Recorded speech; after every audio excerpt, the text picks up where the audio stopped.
কৈলাস পর্বতে আজ বড় আনন্দের দিন।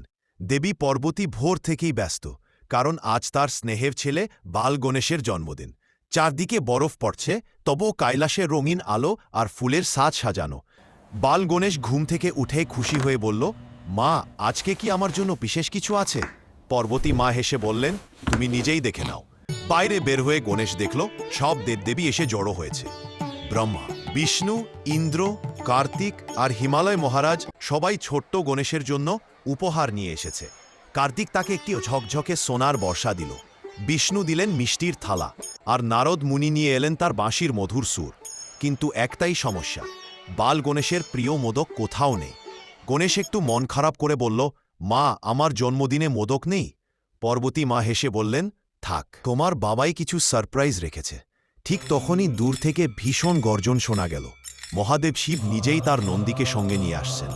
নন্দীর পিঠে বিশাল এক ঝুড়ি, ভরে আছে তাজা, উষ্ণ, ঘি ভেজা মোদক।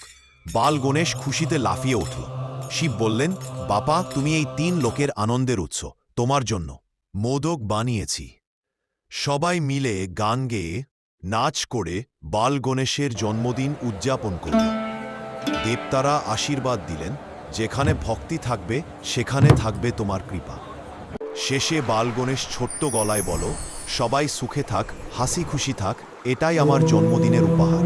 এভাবেই কৈলাস পর্বতে ভালোবাসা, আনন্দ আর মোদকের গন্ধে কাটল বাল গণেশের জন্মদিন।